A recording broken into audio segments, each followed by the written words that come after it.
Hello guys, how are you doing. इस episode की start होती है और हमें दिखाया जाता है कि लुओ फेंग का जो सन था वो वहीं पे खड़ा हुआ होता है।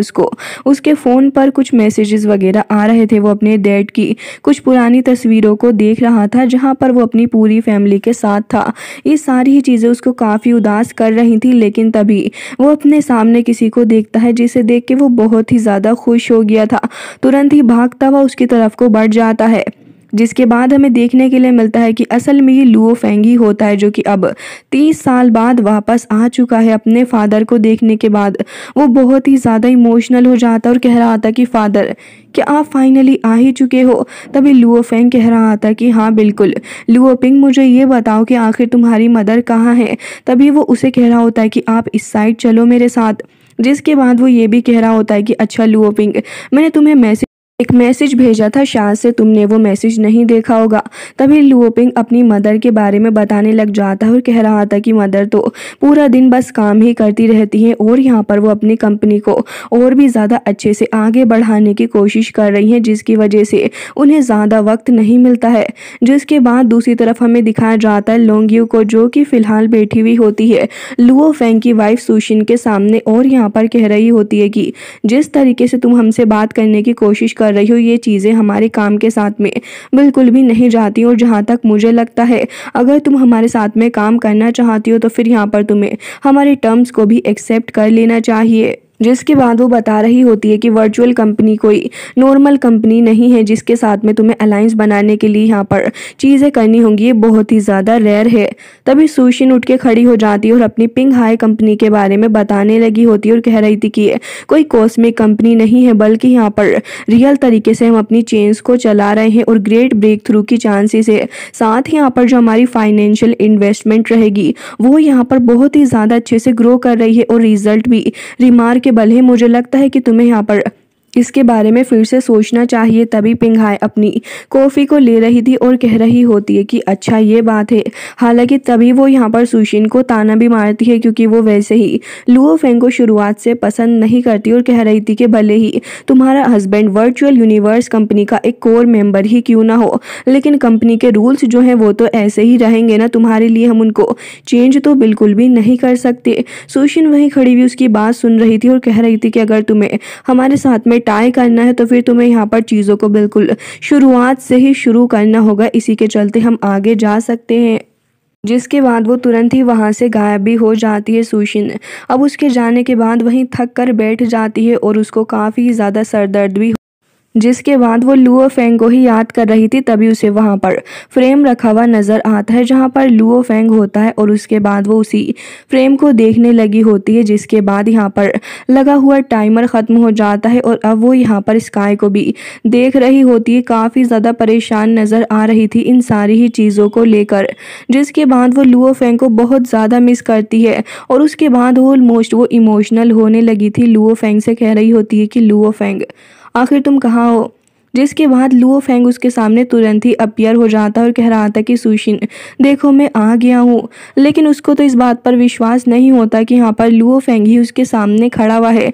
वो तो बस यही सोच रही थी कि शायद से ये उसकी इमेजिनेशन होगी, तो तुरंत ही अपना हाथ लुओ फेंग के हाथ की तरफ को बढ़ाती है तो फिर उसे यहाँ पर कुछ रियल फील होता है और तभी लुओ फेंग की तरफ को देखने लगी थी मुस्कुराते हुए।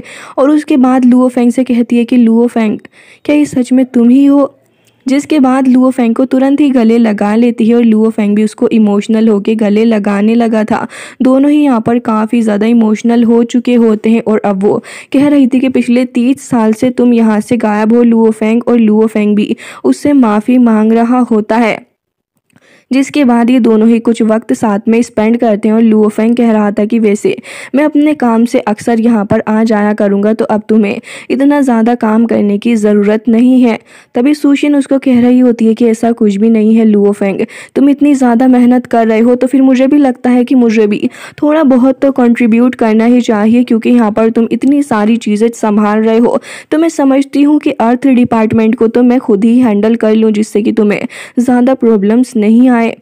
तभी लुओ फेंग कह रहा होता है कि तुम्हारा बहुत बहुत शुक्रिया। जिसके बाद ये लोग एक पेपर प्लेन बनाते हैं और लुओ फेंग और वो दोनों ही एक लंबी वॉक के लिए निकल चुके थे, क्योंकि यहाँ पर काफ़ी वक्त से दोनों सेपरेट रहे हैं।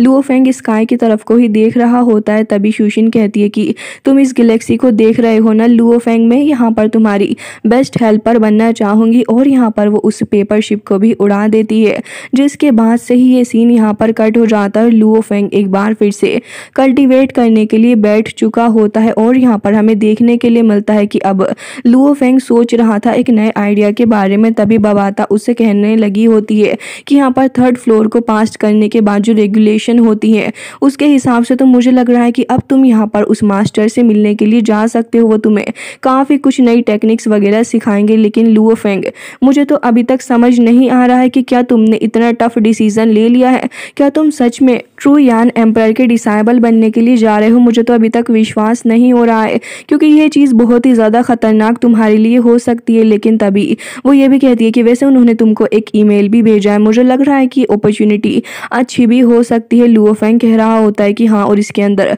काफ़ी सारे मेथड्स हैं ब्रेक थ्रू करने के लिए, वैसे उन्होंने पहले भी मेरी मदद की है। तभी बबाता कहती है कि हाँ, इसके बारे में तो तुमने बिल्कुल सही कहा, उन्होंने पहले भी तुम्हारे लिए काफ़ी सारे अनोनिमस मैसेजेस भेजे थे जिससे तुम्हें काफ़ी ज़्यादा हेल्प मिली है। जिसके बाद हमें ट्रू यान एम्परर दिखाए जाते हैं, जिसके बाद बबाता भी थोड़ा घबरा ही रही होती है और कह रही थी कि मुझे तो नहीं लगता कि ये चीज़ें हो सकती हैं। और यहाँ पर वो काफ़ी ज़्यादा कंफ्यूज भी थी लुओ फेंग के डिसीजन को लेके। लेकिन तभी हमें दिखाया जाता है कि ट्रू यान एम्परर के सामने बाकी सारे लोग आकर बैठ चुके होते हैं, क्योंकि वो पर्सनली काफ़ी कुछ उनको सिखा रहे थे। तभी हमें देखने के लिए मिलता है कि लुओ फेंग के पास में जो लोग बैठे हुए होते हैं वो यहाँ पर इसे डिसाइबल बनने के बारे में बात करने लगे थे। लुओ फेंग का तो सारा ध्यान ही इन लोगों की बातों के ऊपर होता है। तभी यहाँ पर वो ये कहने लगे थे कि वैसे कुछ ऐसे जीनियसिस भी हैं जिनको एम्परर के द्वारा फेवर किया गया है। वैसे यहाँ पर एक लास्ट बंदा जो था, जो कि मास्टर का डिसाइबल बनना चाहता था, वो मेन का था, जो कि हाईएस्ट ह्यूमन ब्लड लाइन से बिलोंग करता था और मास्टर लेवल पे भी हुआ करता था। लेकिन फिर भी न जाने ऐसा क्या हुआ जिसको किक मार के बाहर निकाल दिया गया, न जाने कैसे वो इतना ज़्यादा अनलकी हो गया था। तभी लुओ फेंग को ये सारी ही बातें परेशान कर रही थी, वो थोड़ा स्ट्रेस्ड भी हो जाता है। बबाता तो वहीं आके उसके शोल्डर पर बैठ जाती है और कह रही थी कि लुओ फेंग, मैं तुम्हें अभी भी यही एडवाइस देना चाहूँगी कि तुम इन सारी ही चीज़ों के बारे में एक बार फिर से सोच लो। लेकिन लुओ फेंग यहाँ पर अपने सारे ही नेगेटिव थॉट्स को साइड में करता है। तभी वहाँ पर आ जाते हैं ट्रू यान एम्परर, जो कि काफ़ी ज़्यादा डोमिनेटिंग ऑरा के साथ में वहाँ पर आते हैं। तभी सारे ही लोग सिर्फ उन्हीं को देख रहे थे और लुओ फेंग दिखता है कि यहाँ पर ट्रू यान एम्परर खड़े हैं। लेकिन पलक झपकते ही वो वहां से वापस जाके अपनी चेयर पे बैठ चुके थे, किसी ने भी उनको वहां से जाते हुए नहीं देखा होता है। जिसके बाद लुओ फेंग अपने गोल्डन हॉर्न बहमूद की पावर का इस्तेमाल करते हुए ये देखने लगा था कि आखिर इनकी स्पीड किस तरीके से है। जिसके बाद लुओ फेंग को एक प्लेनेट लेवल की स्पीड भी यहाँ पर देखने के लिए मिलती है और वो काफ़ी ज़्यादा हैरान हो जाता है इनकी पावर को देखने के बाद। जिसके बाद उसकी नज़रें उन्हीं के ऊपर थी और कह रहा था कि वैसे ये टेलीपोर्टेशन वाकई में इनक्रेडिबल था। जिसके बाद ट्रू यान एम्परर को देखते हैं, जो कि कुछ मंकी किंग की तरह ही लग रहे हैं और वो काफ़ी गुस्से से सारे ही लोगों को देख रहे थे। सभी लोग यहाँ पर बैठे हुए होते हैं कि आज ये न जाने हमें क्या टीच करेंगे। तभी वो कह रहे थे कि आज मैं तुम सभी को 9 फेदर क्योस कप के बारे में कुछ लेसन्स दूंगा और ये बेसिक होने वाला है। तो वो सभी को यहाँ पर समझाने लग जाते हैं। यहाँ पर एक स्ट्रक्चर इन सभी को दिखाते हैं और कह रहे थे कि वैसे यहाँ पर लो का जो फर्स्ट फंडामेंटल होता है उसका पिक्चर कुछ इस तरीके से वर्क करता है। सभी लोग इस फंडामेंटल को देख रहे थे और लुओ फेंग भी से काफ़ी ध्यान से देखकर समझने की कोशिश कर रहा होता है कि आखिर ये फंडामेंटल जो है वो किस तरीके से काम करता है। वैसे वो एक क्यूब लाइक शेप में था और सारे ही लोग उसको समझ रहे थे। लेकिन लुओ फेंग कह रहा होता है कि वाकई में मास्टर की लॉ ऑफ स्पेस की जो अंडरस्टैंडिंग है वो काफ़ी ज़्यादा क्लियर है हम लोगों के कंपैरिजन में। जिसके बाद लुओ फेंग को तोंगथियान ब्रिज की भी याद आ जाती और कह रहा था कि शायद से इन सभी चीज़ों का कुछ ना कुछ कनेक्शन है। जिसके बाद मास्टर को देखते हैं, जो कि सारा ही लेसन दे चुके थे और सारे ही लोग उनकी बातों को ध्यान से सुन रहे थे। और तभी वो कहते हैं कि ठीक है, आज का लेसन समाप्त हो चुका है। सारे ही डिसाइबल वहाँ से उठ के जा रहे थे, जबकि लुओ फेंग वहाँ पर सबके अगेंस्ट मास्टर के सामने को ही चलने लग जाता है। और यहाँ पर उसके दिमाग में ये भी थॉट्स आ रहे थे कि कहीं ऐसा ना हो कि ट्रू यान एम्परर उसे अपना डिसाइबल बनाना ही नहीं चाहे। लेकिन फिर भी वो एक बार ये चीज़ों को सुनना ज़रूर से ही चाहेगा और वो गिव अप बिल्कुल नहीं करेगा। वो तुरंत ही उनके पास जाकर खड़ा हो जाता है। वो उसे काफ़ी ज़्यादा अजीब शॉकिंग रिएक्शन के साथ में देखते हैं, तभी वो वहाँ पर उनको काटो भी करता है, जिसके बाद वहाँ पर रिस्पेक्ट भी पे करने लगा था। और यहाँ पर बाकी सारे लोग भी रुक कर खड़े हो जाते हैं कि आखिर लुओ फेंग ये क्या कर रहा है। तभी लुओ फेंग कहता है कि मास्टर, मुझे आपका डिसाइबल बनना है। इस बात को लेकर सिर्फ लुओ फेंग ही सीरियस नजर आ रहा था, जबकि बाकी सारे लोगों के लिए ये बस एक मजाक ही बन के रह जाता है। सभी हंसने लगे थे और कह रहे होते हैं कि आखिर लुओ फेंग को क्या हो गया है और ये किस तरीके की बातें ट्रू यान एम्परर से कर रहा है, बल्कि यहाँ पर कभी भी मास्टर इसको अपना डिसाइबल एक्सेप्ट करेंगे ही नहीं। लेकिन लुओ फेंग काफ़ी होप से उनके सामने खड़ा हुआ होता है, जिसके बाद वो कह रहे थे कि वैसे तो यहाँ पर काफ़ी वक्त से डिसाइबल को लेना मैंने बंद कर दिया है, लेकिन अब वक्त आ चुका है कि मैं एक डिसाइबल को अपने पास में रख ही लूं। जिसके बाद वो हंसने लग जाते और कह रहे थे कि आज से मैंने तुम्हें अपना डिसाइबल एक्सेप्ट किया है और तुम किंग ऑफ वाइल्डनेस के डिसाइबल बनोगे। उन्होंने तो अपनी स्टेटमेंट को पास कर दिया था। बबाता को भी अपने कानों के ऊपर विश्वास नहीं होता और बाकी सारे जो आसपास खड़े हुए लोग थे वो भी यही सोच रहे होते हैं कि क्या हमने ट्रू यान एम्परर के मुंह से कुछ गलत सुन लिया है। जिसके बाद लुओ फेंग को खुद भी विश्वास नहीं हो रहा था कि यहाँ पर यान एम्परर ने उसको अपना डिसाइबल एक्सेप्ट कर लिया है। बबाता तो बहुत ही ज़्यादा खुश हो रही होती और तभी वो कह रहे थे कि ठीक है, फिर यहाँ पर मैंने तुम्हें अपना डिसाइबल तो एक्सेप्ट किया ही है। मैं सबसे ज़्यादा इम्प्रेस जब हुआ था जब मैंने तुम्हें तोंग थियान ब्रिज के ऊपर देखा। तुम्हारा परफॉर्मेंस वाकई में बहुत ही ज़्यादा शानदार था। फिर मैंने तुम्हारी ब्रांड के साथ में फ़ाइट भी देखी, जिसके अंदर तुम दोनों ने ही सेम रैंक लाई और बहुत ही ज़्यादा अच्छा कंपटीशन तुमने उसको दिया। साथ ही अब मैं तुमसे ये एक बात पूछना चाहूँगा कि क्या तुम्हारे अंदर इतना कॉन्फिडेंस है कि तुम आगे चल के भी उससे टक्कर ले सको और उसे पीछे छोड़ दो। तभी लुओ फेंग कह रहा होता है कि ऑफ कोर्स। ये सुनने के बाद ट्रू यान एम्परर और भी ज़्यादा खुश हो जाते हैं और हंसने लगे थे लुओ फेंग की बातें सुनकर, क्योंकि उन्हें काफ़ी वक्त से इस तरीके का ही डिसाइबल चाहिए था, एकदम ही गर्मजोश। जिसके बाद अब हमें दूसरी साइड का सीन दिखाया जाता है और हमें देखने के लिए मिलता है कि सुशिन बैठी हुई आहुआ से बातें कर रही होती है और वो दोनों ही ये सोच रहे थे कि अब यहाँ पर वर्चुअल यूनिवर्स कॉर्पोरेशन के साथ में किस तरीके से ये लोग टाई कर सकते हैं। तभी आहुआ कह रहा होता है कि एक मिनट, उसको यहाँ टेबलेट के ऊपर कुछ ईमेल्स आए हुए होते हैं और वो वर्चुअल यूनिवर्स की तरफ से ही थे। तभी यहाँ पर जैसे ही वो इन चीज़ों को पढ़ता है वो बहुत ही ज़्यादा शॉक्ड रिएक्शन देता है और कह रहा होता है कि यहाँ पर उन लोगों ने हमारी ऑटोनॉमी के लिए हाँ कर दिया है। जिसके बाद वो कह रहा है कि इन्होंने बहुत ही ज़्यादा अच्छे तरीके से हाँ भी किया है, साथ ही यहाँ पर जो हमारा नेट एसेट है वो भी काफ़ी ज़्यादा बढ़ जाएगा इनके हाँ करने से। तभी सुशिन काफ़ी ज़्यादा खुश हो रही थी और कह रही थी कि वैसे पिंग हाई का जो करंट एसेट है वो यहाँ पर काफ़ी ज़्यादा अच्छे से अब इंक्रीज़ कर सकता है। साथ ही यहाँ पर हमें थर्ड लेवल की और भी ज़्यादा चीज़ों को इंक्रीज़ करना होगा और कह रही होती है कि वर्चुअल यूनिवर्स के यहाँ पर हमारे साथ में मिलने से काफ़ी ज़्यादा फ़ायदा हुआ है। तभी यहाँ पर वो कह रहा होता है कि हमें यहाँ पर अपने नेट प्रॉफिट को अब और भी ज़्यादा आगे लेकर जाना होगा। जिसके बाद यहाँ पर हमें दिखाया जाता है सुशिन इन सारी ही बातों के बारे में सोच रही थी और वो खुश थी कि उसका हार्डवर्क यहाँ पर सफल रहा है। साथ ही दूसरी तरफ लुओ फेंग को देखते हैं जो कि अपने मास्टर के साथ में प्रैक्टिस कर रहा है। वो पर्सनली ही उसको टीच कर रहे थे, जहाँ पर लुओ फेंग बहुत ही ज़्यादा अच्छे से अपने वेपन को चलाना सीख रहा होता है। जिसके बाद लुओ फेंग कह रहा था कि अब से मैं यहाँ पर अपने ट्रू यान मास्टर के साथ में प्रैक्टिस कर रहा हूँ। हमें दिखाया जाता है कि ट्रू यान एम्परर जो थे वो बस अपनी थोड़ी ही पावर का इस्तेमाल लुओ फेंग के ऊपर करते हैं और बस इस थोड़ी ही पावर से लुओ फेंग का बचना ऑलमोस्ट इम्पॉसिबल सा हो रहा था। तभी हमें बैकग्राउंड की भी सारी स्टोरी के बारे में पता चलता रहता है कि यहाँ पर अपनी वर्चुअल कंपनी ने जब से इन लोगों के साथ में टाई किया है तब से यहाँ पर और भी अदर कंपनीज हैं जो कि यहाँ पर अपनी सुशिन को और भी ज़्यादा काफ़ी चीज़ें प्रोवाइड कर रही हैं, जैसे कि लार्ज अमाउंट में हाई टेक इक्विपमेंट जो कि अर्थ को बहुत ही अच्छे से ट्रांसफॉर्म करने में कामयाब रहेंगे। और यहाँ पर अर्थ की जो दशा है वो पहले से बहुत ही ज़्यादा बेहतर हो चुकी है। साथ ही यहाँ पर अर्थ की जो इकोलॉजी है वो भी फुल्ली रिकवर्ड हो गई है। इसके अलावा हमें यह भी बताया जाता है कि मैसिव पॉपुलेशन ग्रोथ भी देखने के लिए मिला है।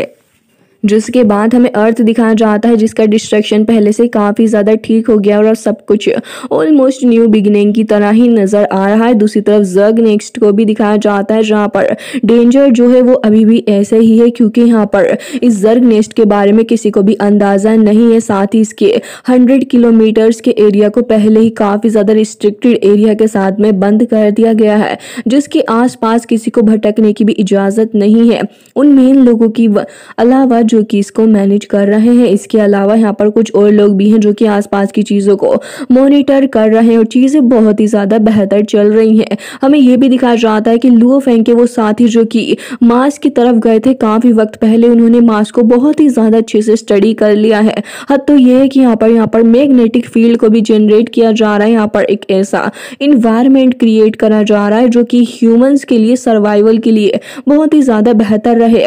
साथ ही इन्होंने मून का इस्तेमाल भी बहुत बेहतर तरीके से किया है। इन्होंने यहाँ पर फूड वगैरह की प्रोडक्शन का काम स्टार्ट कर दिया है, जिससे कि यहाँ पर मैसी फूड प्रोडक्शन भी हो और किसी को फूड के मामले में भी ज़्यादा दिक्कत नहीं आए, क्योंकि ये दो मेजर चीज़ें हैं जो कि ह्यूमंस के लिए बहुत ज़्यादा ज़रूरी है। जिसके बाद उन ह्यूमन स्लेव्स को भी दिखाया जाता है जो कि काफ़ी वक्त से अर्थ को प्रोटेक्ट कर रही थी क्राइसिस के वक्त पे, और यहाँ पर लुओ फेंग भी ये कह रहा होता है कि मैंने यहाँ पर अपने होम को प्रोटेक्ट करने का वादा कर लिया है और अब मैं इसको प्रोटेक्ट भी कर सकता हूँ। साथ ही मुझे इन लोगों के साथ में अपना प्रॉमिस भी पूरा करना है। और यहाँ पर लुओ फेंग ने सभी के अंदर से उस शिप को निकाल दिया था, जिसकी वजह से वो सारे के सारे लुओ फेंग को अपना मास्टर मानते थे। लेकिन पहले लुओ फेंग ने इन सभी से वादा किया था कि जब तक उसे इन स्लेव्स की ज़रूरत है तब तक वो इनका बॉस बन के रहेगा। जैसे ही उसका काम हो जाएगा, यानी कि वो स्ट्रांग बन जाएगा, तो वो इन सारे ही लोगों को यहाँ से जाने की इजाज़त दे देगा। हालांकि काफ़ी सारे स्लेव्स वहाँ से चले गए थे क्योंकि उनको एक न्यू बिगिनिंग की ज़रूरत थी, लेकिन आधे से ज़्यादा वहीं पर रुक चुके होते हैं क्योंकि ह्यूमंस के साथ में उनकी इंटरेक्शंस इतनी ज़्यादा बेहतर हो चुकी थी कि उन्हें अब अर्थ से ज़्यादा सूटेबल जगह कोई नहीं लगती और ह्यूमंस के साथ वो ऐसे ही रहा करते हैं जैसे कि कोई अदर ह्यूमन हो। लुओ फेंग के पुराने साथी भी अभी लुओ फेंग के फादर के साथ में है और यहाँ पर काफ़ी वक्त से वो लुओ फेंग की फैमिली का ख्याल रख रहे हैं। साथ ही लुओ फेंग जो है वो अपनी प्रैक्टिस में बहुत ही ज़्यादा माहिर हो गया है और अब वो मास्टर के अटैक को रोकने में भी कामयाब हो गया है। जिसके बाद लुओ फेंग कह रहा होता है कि यहाँ पर ब्रदर जो है मेरे, यानी कि मेरे ली शेन ब्रदर, उन्होंने काबू मास्टर के साथ में मिलके अपने आप को भी अच्छे से कल्टीवेट किया है और वो यहाँ पर स्टार लेवल तक पहुँच चुके हैं और अब एक कॉस्मिक ब्रेक थ्रू के लिए प्रिपेयर कर रहे हैं खुद को। दूसरी तरफ ब्रदर होंग जो है उनकी तरफ से बस कभी कभार कोई ईमेल आ जाता है, वो भी ये श्योर करते हुए कि वो एकदम ही सेफ है। दूसरी तरफ शुशिन को देखते हैं जो कि यहाँ पर अपनी अदर कंपनीज के साथ में भी कोलैबोरेट कर रही है, जिससे कि अर्थ को ढेर सारा मेजर सपोर्ट भी मिले और सारे के सारे लोग अपने अपने डायरेक्शंस में बहुत ही ज़्यादा बेहतर तरीके से कर रहे हैं। और लुओ फेंग कहता है कि मैं भी अभी स्टॉप नहीं कर सकता हूँ। जिसके बाद मास्टर उसको अलग अलग तरीके के ट्रीजर्स वगैरह देते हैं, जिससे कि उनकी गाइडेंस के अंदर रह के लुओ फेंग यहाँ पर काफ़ी अच्छे से कामयाब हो चुका है और वो यहाँ पर हर एक तरीके से पॉजिटिव कोशिश कर रहा है। साथ ही हमें देखने के लिए मिलता है कि लुओ फेंग यहाँ पर तोंगथियान ब्रिज के ऊपर भी अच्छा कर रहा था, साथ ही ब्रांड भी यहाँ पर बहुत ज़्यादा बेहतर कर रहा होता है। अदर वॉरियर्स जो थे वो तो यहाँ पर यही सोच रहे होते हैं कि न जाने हमारा क्या होगा, क्योंकि लुओ फेंग जिस हिसाब से आगे बढ़ रहा है वो अनबीटेबल है और कोई शायद ऐसा नहीं कर सकता। लुओ फेंग को दिखाया जाता है जो कि अब अपने 5th फ्लोर की तरफ बढ़ चुका था और ये सोच रहा होता है कि मैं इसको जल्द से जल्द कंप्लीट कर लूँगा और हो सकता है कि मैं यहाँ पर मिल्की वे की तरफ को भी जा सकूँ, क्योंकि लुओ फेंग ने एक ब्रिज पहले ही कंप्लीट कर लिया था। तो 5th ब्रिज पे जो उसका वॉरियर ओपोनेंट होता है वो बहुत ही ज़्यादा खतरनाक था। उसने अब अपने आर्मामेंट को एक खतरनाक तरीके की सोर्ड के अंदर ट्रांसफॉर्म किया होता है। तो लुओ फेंग को देखते हैं जो कि अब यहाँ पर खास तरीके की वेपन का इस्तेमाल कर रहा होता है, लेकिन अभी तो फिलहाल उसके वेपन्स के अंदर से काफ़ी हाई एनर्जी जनरेट हो रही होती है, जिसके थ्रू वो अपने ओपोनेंट को यहाँ पर घायल करने में कामयाब तो रहता है। लेकिन लुओ फेंग कह रहा था कि भले ही मैं यहाँ पर तोंगथियान ब्रिज के इस बंदे को हरा नहीं पाऊँ, लेकिन मैं फिर भी हार नहीं मानने वाला। हालांकि यहाँ पर लुओ फेंग के आवाज़ में जो उसका हथियार था वो यहाँ पर इतना वीक होता है कि पहली बार में तो वो कटे जा रहा था और लुओ फेंग के ऊपर इसका काफ़ी नेगेटिव इफेक्ट भी पड़ रहा था। लेकिन लुओ फेंग यहाँ पर देख रहा होता है कि आखिर ये किस तरीके से फाइट कर रहा है। लुओ फेंग उस पैटर्न को पहचानने की कोशिश कर रहा था और जैसे ही वो इस पैटर्न को पहचान लेता है तो वो समझ जाता है कि यहाँ पर ये जो पूरी जो टोटेम पिक्चर है वो उसके माइंड में पहले नहीं बन रही थी, और यहाँ पर जैसे ही उसको ये चीज़ें रियलाइज होती हैं तो अब चीज़ें पहले से ज़्यादा बेहतर हो चुकी थी और अब लुओ फेंग अपने ओपोनेंट को यहाँ पर घायल करने में कामयाब होता है। इससे पहले उसका ओपोनेंट उसके ऊपर अटैक करता, लुओ फेंग उसके ऊपर अटैक करके उसे घायल कर देता है। इवन यहाँ पर मास्टर को भी देखते हैं जो कि यहाँ पर मौजूद थे और कह रहे थे कि लुओ फेंग यहाँ पर वाकई में काफ़ी अच्छे मोड में है और वो यहाँ पर सी ऑफ स्पेस का इस्तेमाल भी कर रहा है अपने ओपोनेंट को ख़त्म करने के लिए। वो यहाँ पर सी वॉटर का भी इस्तेमाल करता है, अपने ओपोनेंट को सप्रेस करता है और यहाँ पर कि उसके ओपोनेंट को मौका ही न मिले एयर के अंदर भी थोड़ा बहुत अटैक करने का। वाकई में लुओ फेंग की जो प्रोग्रेस हो रही है वो एकदम ही रिमार्केबल है।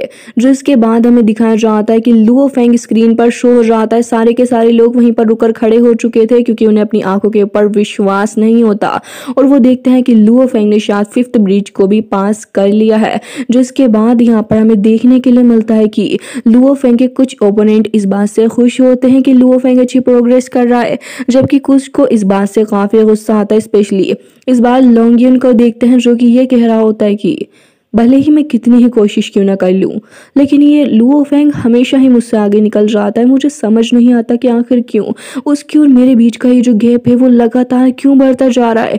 ब्रांड को भी देखते हैं जिसे यहाँ पर वो चीज़ के बारे में पता चल चुका था कि लुओ फेंग ने 5th ब्रिज को भी कंप्लीट कर लिया है, जिस बात से वो खास खुश नहीं होता। और उसके बाद हमें देखने के लिए मिलता है कि ट्रू यान एम्परर के पास में लोंगियो को देखते हैं जो कि यहाँ पर आ चुकी थी और ट्रू यान एम्परर से बातचीत कर रही होती है और कह रही थी कि लुओ फेंग ने 5th लेवल को भी पास कर लिया क्योस सिटी के अंदर रहते हुए। मुझे समझ नहीं आता कि आखिर लुओ फेंग ने क्यों यहाँ पर 9 यूनिवर्स क्योस मॉन्यूमेंट को चूज किया है, वो थोड़ा सा हिला हुआ है क्या। तभी यहाँ पर हमें देखने के लिए मिलता है कि मास्टर जो थे वो तो काफ़ी ज़्यादा खुश हो जाते हैं और वो अपनी छाती को कूटते हुए खुश हो रहे थे और काफ़ी ज़्यादा तेज़ी के साथ में हंस रहे थे।